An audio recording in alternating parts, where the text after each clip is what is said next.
Now, Greg, let's do the big reveal. What's going on in Charlotte? What are you doing? Okay, yeah, so this is my own personal investment thesis that I'm sharing with everybody. There is 3 steps on the way out there. Each of the steps I found extra lift. So I'm buying 2 properties by the Amazon facility, real close to the city, 2 properties in Belmont, where the train station is going, and 2 properties in Gastonia. That's my investment thesis for 2019.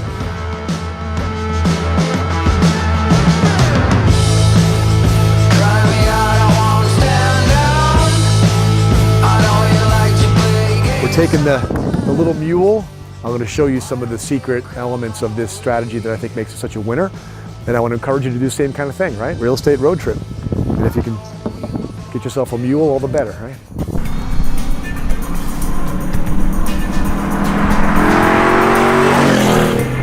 Hey Siri, give me directions to Charlotte, North Carolina.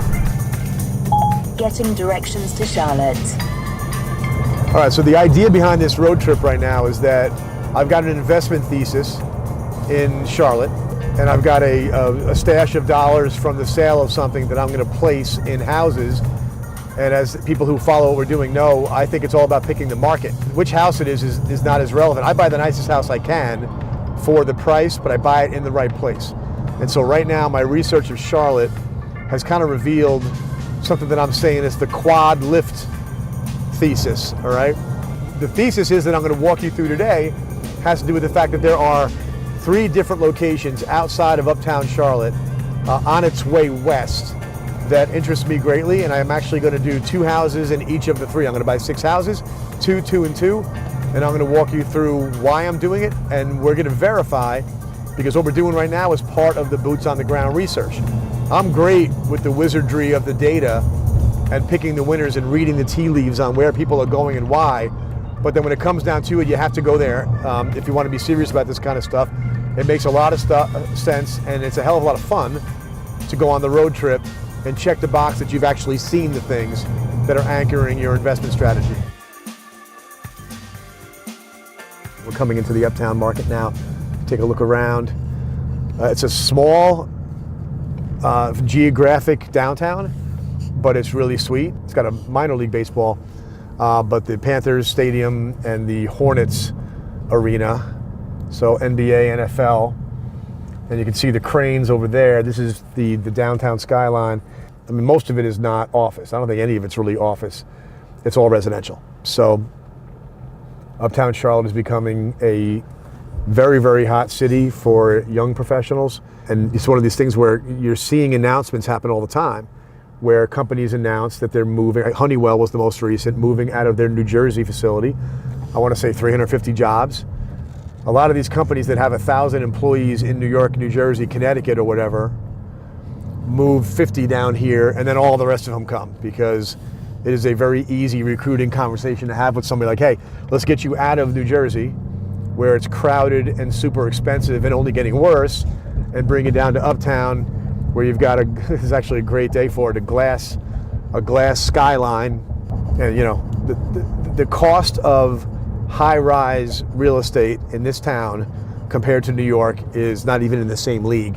All right, so here's the Panther Stadium right there.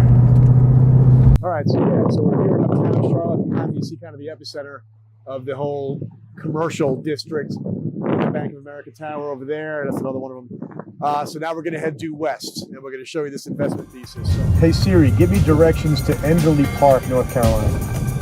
Getting directions to Enderley Park, Charlotte.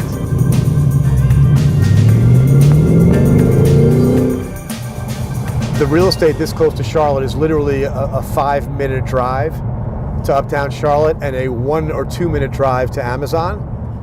And the real estate around here, a house that's in perfect condition, these houses are $125,000 already renovated, ready to go. They're $60,000, $70,000, $80,000 when they need renovation. I'm gonna let somebody else go buy the house for 75 grand, put 35 in. I'm gonna pay them 125, 130 for it. So they're gonna make $25,000 profit for their troubles. I'm gonna buy a house that's already been renovated. I'm gonna put a tenant in there, and we're gonna put it over at Renter's Warehouse for management.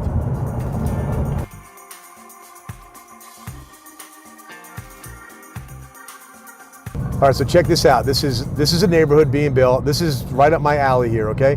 Brand new houses. This is the reason why you get in the car and you go. You wouldn't find this necessarily. You wouldn't find this on Zillow. You wouldn't find this on the website. You wouldn't know that you can see Amazon from here. All right, you only get that kind of intel, that kind of human intel by being on the ground. So check this out. We come around here. They're building what looks like no fewer than maybe 100 homes here.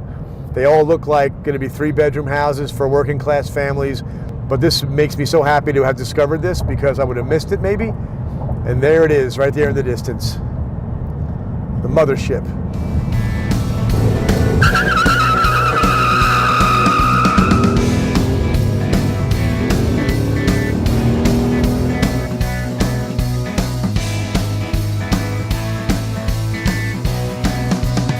Right, so we left Charlotte about 10 minutes ago, and in about 15 minutes we'll be in Gastonia. The thing I like about Gastonia is that as you go outside a metro area, any metro area, the further you get away from the center of the city, the cheaper it gets. Charlotte metro area is growing, population's growing. When you have a feature of your town that is your houses are less expensive, that's a good feature to attract people. So we're pulling into downtown Gastonia now. Places that once thrived, I kind of feel like they want to thrive again. They're predisposed to thrive again. But if you get a good government that just stays out of the way and encourages people to bring money in, that could be a state government, federal government, but also local. Local governments have say over the zoning, and if someone's going to get approved to take this building and tear it down, do something else with it, they have to get approval for that. So if the town works quickly, it makes it easy to get the permits and everything. Those little things matter. Here we go. So here's Main Street, or Main Avenue. For rent, another one, for rent. Now, if these were all for sale, it makes me more nervous. It means nobody's putting their money in, but I see a lot of for rent. I see a lot of for rent on places that appear to have been recently fixed up. Not a lot, but every 5th store, you got some businesses and you got some recently renovated storefronts. So, again, use your common sense. What does that mean? That means somebody else already bought it. So somebody who presumably is a smart person, no reason to assume they're dumb, they got enough money to invest in real estate, they got to be doing something right? Well, they've made a decision that these properties are worthwhile to purchase. They put the money into them, and they're putting it back on the market. Here's something in the process of being renovated right here. All right, so I'm not interested in buying these kinds of properties. And the reason is that retail real estate has some stuff working against it, all right? Amazon is one of them. The business climate here doesn't have to be so robust. It just has to be a town that services the community.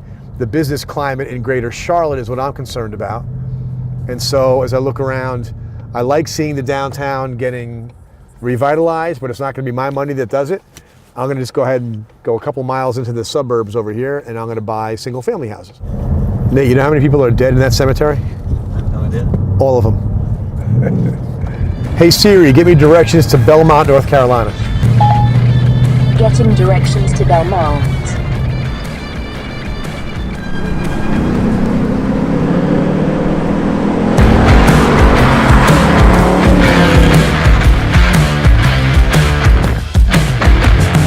All right, so we're coming into Belmont now, and where we are right now is a more fully gentrified, quaint town that never went out of style.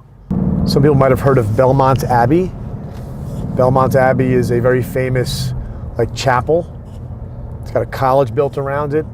All right, so as you start checking out this downtown, one of the things you'll notice that makes it different than Gastonia is that none of the stores are vacant. It's got cool little hip things like that. I guess that's like a bar with a second level.